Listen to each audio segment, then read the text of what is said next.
आज मीठे बाबा के 19/1/2022 के महावाक्य सुनते हैं। मीठे बच्चे, कार्य व्यवहार करते बुद्धि योग एक बाप के साथ लगा रहे, यही सच्ची यात्रा, यही है सच्ची यात्रा। इस यात्रा में कभी भी थकना नहीं है। कार्य व्यवहार करते बुद्धि योग एक बाप से लगाना है, यही सच्ची यात्रा है। इस यात्रा में कभी भी थकना नहीं है। आज का प्रश्न है, ब्राह्मण जीवन में उन्नति के लिए किस बात का बल चाहिए?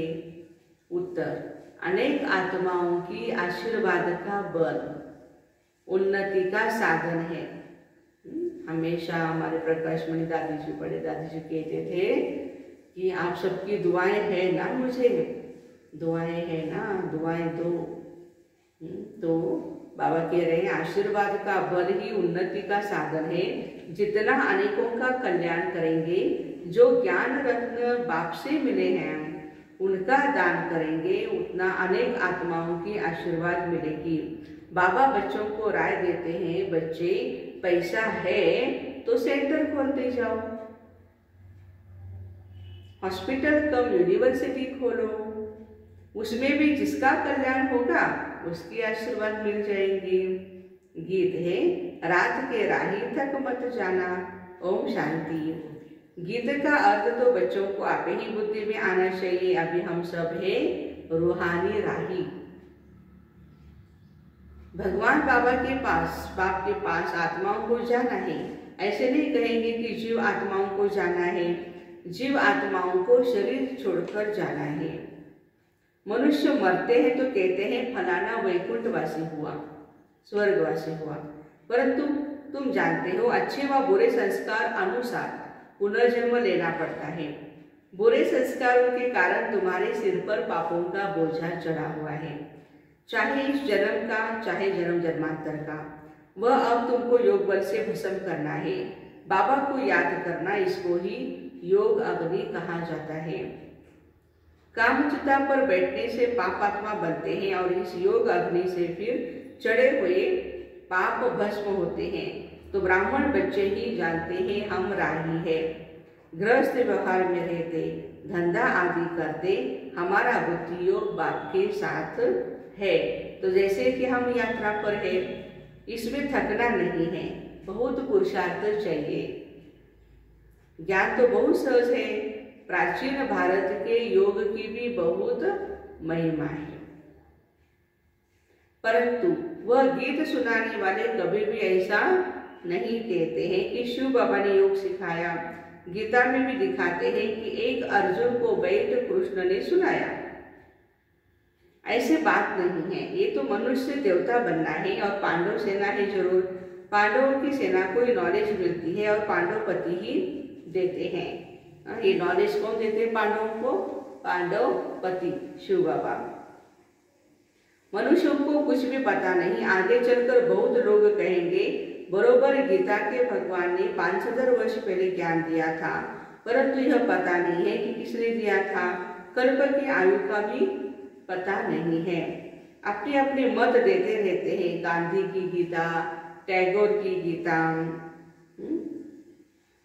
फिर हर एक ने अपनी अपनी गीताएं जैसे कि बनाई हुई है। अंदर में नाम डालते हैं। कृष्ण भगवान वाच अर्जुन प्रति, लड़ाई भी दिखाते हैं, परंतु लड़ाई की बात है नहीं।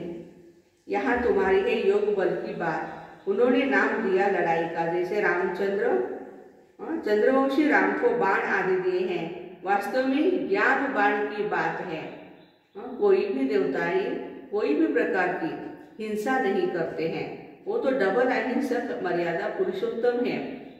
तो लड़ाई दिखाते हैं, लेकिन बाबा कहते हैं राम ने बाण तो मारे हैं, लेकिन कौन से? ज्ञान के बाण मारे हैं। वो जो स्थूल में दिखाते हैं वो बाण नहीं है, तीर कमान नहीं। वह नापास हुआ इसलिए निशानी दी है। वैसे नापास नहीं कह सकते हैं, 99% तो अच्छा है, लेकिन श्री कृष्ण की स्टडी के हिसाब से थोड़ा सा कम पुरुषार्थ है। इसी कारण बाण दिखाए हुए हैं और श्री कृष्ण के हाथ में बांसुरी दिखाई है। तो बाबा कहते हैं कि ये बात नहीं कि कोई हिंसा करते हैं वो।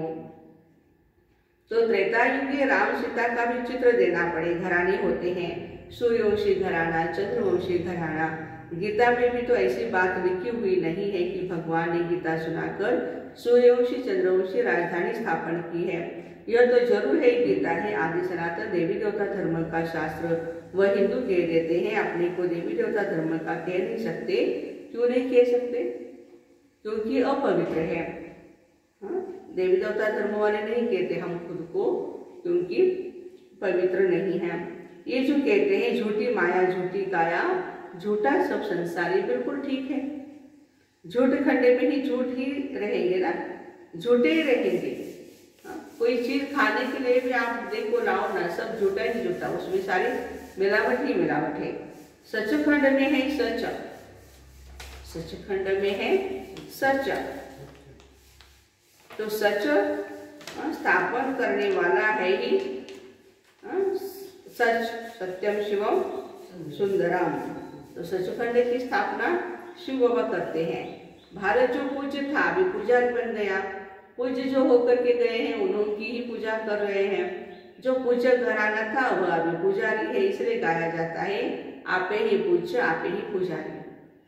पूज्य डिनाइस्टी थी, अभी कलयुग में है पुजारी, शूद्र डिनाइस्टी। सूर्यवंशी कुल, चंद्रवंशी कुल। तुम बच्चों को समझाना है भारत ऐसा था। चित्र तो है ना, सतयुग में भारत मालामाल था। यह बेहद की हिस्ट्री ज्योग्राफी कोई भी नहीं जानते हैं। यह वर्ण भी समझाने के लिए जरूरी है। हम ब्राह्मण हैं, ऊंचे थे ऊंचे, इसको कहेंगे नया ऊंचा वर्ण। जब शादी करते तो कुल को देखते हैं ना, तो तुम्हारा कुल बहुत ऊंचा है, हमारा कुल बहुत ऊंचा है। भल ब्राह्मण तो दुनिया में बहुत है, परंतु संगम पर ब्रह्मा की संतान ब्राह्मण कुल होता है। वह यह नहीं जानते कि यह नई बात है ना।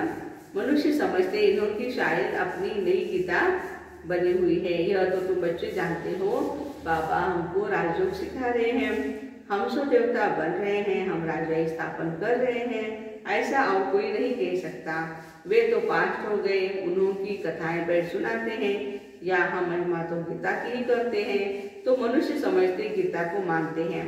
तुम जानते हो वह है भक्ति मार्ग की गीता, परंतु जिसने सुनाई उनसे तुम सब डायरेक्ट सुन रहे हो। अभी हम शिव बाबा से गीता भगवद गीता सुन रहे हैं। बंदर सेना भी मशहूर है, चित्र भी दिखाते हैं। Hear no evil, see no evil, talk no evil, ऐसे दिखाते ना। वैसे तो एक है think no evil and fifth one is do no evil. अब बंदर को तो कहीं नहीं कह सकते कि बुरा मत सोचो, बुरा मत बोलो, वो तो बंदर ही है। जरूर मनुष्य के लिए होगा ना, पर सूरत मनुष्य की है। आजकल दुनिया में सूरत मनुष्य की है, लेकिन सीरत बंदर की है। इसलिए ह्यूमन बंदरों को कहा जाता है, बुरा मत ह्यूमन बंदरों को। मतलब मनुष्य जो है, जो अभी बंदर बन गया है, उसको बाबा कहते बुरा मत सुनो, बुरा मत बोलो, बुरा मत देखो, कान बंद कर दो। तुम बच्चे जानते हो ये है पुराना शरीर, इससे कुछ न कुछ होता रहता है।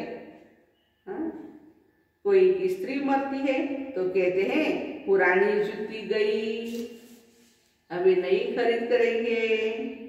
शिव बाबा को तो चाहिए भी पुरानी जूती, नई जूती आता नया शरीर, उसमें तो आना नहीं है। तो नए जो नए थे नए था, वही अब पुराना हुआ। बाबा कहते हैं नंबर 1 में 84 जन्म इसने ही लिए हैं। जो नंबर 1 पावन सर्वगुण संपन्न है, उनको ही पतित बनना पड़ता है। ब्रह्मा बाबा नंबर 1 पावन सर्वगुण संपन्न थे, वही फिर पतित बनते तो फिर पावन बनेंगे। 84 जन्मों का हिसाब है ना। आपे ही पूज्य आपे ही पुजारी। वही श्री नारायण जब खुद पुजारी बनते हैं तो नारायण की बैठ पूजा करते हैं। वंडर है, ब्रह्मा बाबा भी नारायण के भक्त थे ना। पिछाड़ी के समय, पिछाड़ी के जन्म में लक्ष्मी नारायण की पूजा करते थे, परंतु देखा लक्ष्मी दासीपन पाव दबा रही है तो वो अच्छा नहीं लगा। शेषैया पर विष्णु जी या नारायण ऐसे सोए हैं और उनके पांव लक्ष्मी जी दबा रही है। तो ये चित्र ब्रह्मा बाबा को अच्छा नहीं लगा और उन्होंने दोनों का मान सम्मान बढ़ाने के लिए दोनों को सम्मान दिया, जैसे कि दोनों को ऐसे खड़ा करके। ऐसा ब्रह्मा कुमारी में ही चित्र मिलता है और कहीं पर भी नहीं मिलता है। हमारी पुरुष प्रधान संस्कृति ने महिलाओं का स्थान पुरुष के चरणों में है यही दिखाया, लेकिन परमात्मा कहते ऐसी बात नहीं है। जितना मान नारायण को होना चाहिए उतना ही लक्ष्मी जी को भी होना ही चाहिए। तो स्त्री पुरुष समानता की बातें हम खाली ऐसे ही बोलते रहते, लेकिन प्रैक्टिकल में यहाँ ब्रह्मा बाबा ने शिव बाबा ने करके दिखाया। तो लक्ष्मी का चित्र उड़ाकर सिर पर नारायण का रख दिया। वही आत्मा फिर पुजारी से पूज्य बनती है। तत्व सिर्फ एक तो नहीं होगा ना, सतयुग में बच्चे पैदा होंगे तो वह भी प्रिंस प्रिंसेस होंगे ना। अब तुम बच्चों का बाप श्रृंगार कर रहे हैं वापस चलने के लिए, जानते हो हम स्वर्ग के मालिक बनेंगे, पुनर्जन्म सतयुग में मिलेगा। अब स्थापना हो रही है, तुम जानते हो बरोबर ऐसा अटल अखंड सुख शांति का राज्य था। तुम कोई को भी समझा सकते हो। हम राजयोग प्रैक्टिकल में सीख रहे हैं। कोई कहते हैं फलाने संत के पास गए हमको बहुत शांति मिली, परंतु ये तो हुई अल्पकाल क्षण भंगुर की शांति, करके 10-20 को मिलेगी। यहाँ तो दुनिया का सवाल है। सच्ची सच्ची शांति सतयुग में ही रहती है। जो सयाने बच्चे हैं वह कल्प पहले मुआफिक अपना पुरुषार्थ कर रहे हैं। कई नई नई गोपिकाओं को घर बैठे एक बार ज्ञान मिलता है ना तो खुशी का पारा चढ़ जाता है। कल एक युगल बाबा के पास आया, बाबा ने समझाया, बच्चे तो बेहद के पाप से बेहद का वर्षा नहीं लेंगे। आधा कल्प नर्क में गोते खाकर दुखी हुए हो, अब एक जन्म विष को नहीं छोड़ सकते हो। स्वर्ग का मालिक बनने के लिए पवित्र नहीं बनेंगे। बोला है तो डिफिकल्ट। बाबा ने कहा कामचिता पर बैठने लिए जिस्मानी ब्राह्मण ने तुम्हारा हथियारा बांधा है। अब तुम ज्ञान चिता पर बैठ स्वर्ग के महाराजा महारानी बनो। तो कहा आपको सहायता देनी पड़ेगी। बाबा ने कहा शिव बाबा को याद करते रहेंगे तो जरूर सहायता मिलेगी। बोला हाँ याद करूंगा। जट बाप से हथियाला बांधा, अंगूठी पहनी, ये बाप दादा है ना। बेहद का बाप कहते हैं बच्चे तुम पवित्र नहीं बनोगे तो स्वर्ग में भी नहीं चल सकोगे। ये अंतिम जन्म पवित्र नहीं बनने से तुम राजा ही खो बैठेंगे। इतना थोड़ा समय भी तुम पवित्र नहीं बन सकते हो। बाबा तुम्हारा ज्ञान योग से श्रृंगार कर रहे हैं, तुम ऐसे लक्ष्मी नारायण बन जाते हो। अगर बाप का नहीं माना तो समझेंगे इन जैसा महामूर्ख दुनिया में कोई नहीं। एक होते हैं हद के मूर्ख और दूसरे होते हैं बेहद के मूर्ख। यहाँ पर ऐसे नहीं बैठ सकते जो वायुमंडल को खराब करे। हंस मंडल में मलेच्छ बैठ नहीं सकते। बाबा कितना श्रृंगार कर लक्ष्मी नारायण जैसा बनाते हैं और माया फिर बिल्कुल कंगाल व्यर्थ बना देती है। वर्तन और पेनी बनाती है। भर कोई के पास 50 करोड़ है तो भी बाबा कहते वर्थ नॉट पेनी है, क्योंकि यह सब तो भस्म होना है। साथ में तो ये हमारी सच्ची कमाई जाने वाली है। बाबा राय देते बच्चे पैसा है ना तुम्हारे पास, सेंटर खोलो, मनुष्यों का बेड श्रृंगार करो, परंतु यूनिवर्सिटी का हॉस्पिटल खोलने वाला भी अच्छा हो जो किसको समझा सके, वह दूसरे को खोल कर दे तो वह बेड समझावे तो उनके आशीर्वाद से भरपूर हो जाएंगे। बल तो मिलता है ना, 21 जन्म के लिए फायदा है। ऐसा कोई होगा जो बाप की सेवक पर न चल सके? बाबा कदम कदम पर बाप की श्रीमत पर चलना चाहिए। विघ्न तो पड़ेंगे ही। बांधेगी गोपिकाओं पर कितने सितम होते हैं, इसमें निर्भय होना है। बाप की महिमा है ना निर्भय निर्वैर। गुरु नानक देव जी ने महिमा की ना, हमारा कोई से भी वैर नहीं। बाबा कहते बाप श्रृंगार कराते हैं तो उनकी सर्विस स्वीकार करनी चाहिए। बाबा क्यों नहीं हम आपकी श्रीमत पर चलेंगे, हमारा तो इसमें बहुत कल्याण है, हमारे पीछे बच्चों आदि का भी कल्याण है, हर एक को सच्ची यात्रा पर चलने का रास्ता बताना है। झगड़ा होगा, अपनाओं को सहन करना पड़ता है, नहीं मानते तो समझो हमारे कुल का नहीं, मेहनत करनी पड़ती है, कहाँ से हमारे कुल का निकल पड़े, फिर भर प्रजा लायक भी बने, औरों को भी प्रजा लायक बनावे, ये भी अच्छा है। प्रजा भी तो बनानी है ना, मनुष्य से देवता बनाना यह कार्य बाप के सिवाय कोई भी कर नहीं सकता। तुम ब्राह्मण हो ऊंच ते ऊंच, वह है नीच ते नीच, तुम हंस वह बगुले, तो जरूर झगड़ा होगा, अत्याचार होंगे। माया रावण ने सबको बर्बाद कर दिया है, बाबा आकर आबाद करते, सॉल्वेंट बनाते हैं, पिछाड़ी में बादशाही तुम्हारी होगी। लड़ाई के बाद भारत मालामाल बनता है, वह तो जानते नहीं कि इस महाभारी लड़ाई के बाद ही भारत स्वर्ग बनता है। तो अब बच्चों को बहुत अच्छा पुरुषार्थ करना है, भाषण भी रिफाइन करना चाहिए, शंख ध्वनि करनी है, नहीं तो कहेंगे इनके पास शंख नहीं, भर कमल फूल समान है, चक्र भी है परंतु शंख नहीं। बाबा कहते ज्ञानी तो आत्मा मुझे प्रिय है, गोपियां भी मुरली पर मस्त होती थी। कृष्ण ने तो मुरली नहीं सुनाई, यह है श्री कृष्ण की आत्मा का अंतिम जन्म, जो चक्र लगाकर आई, अब इनको नॉलेज मिली। तुम जानते हो यह है पुरानी दुनिया, इनसे फारकती देनी है। अब तुम नई दुनिया के मालिक बन रहे हो, विनाश के पहले पुरानी दुनिया को फारकती दे देते हो। अगर फारकती नहीं देंगे तो नई दुनिया से योग भी नहीं लगेगा।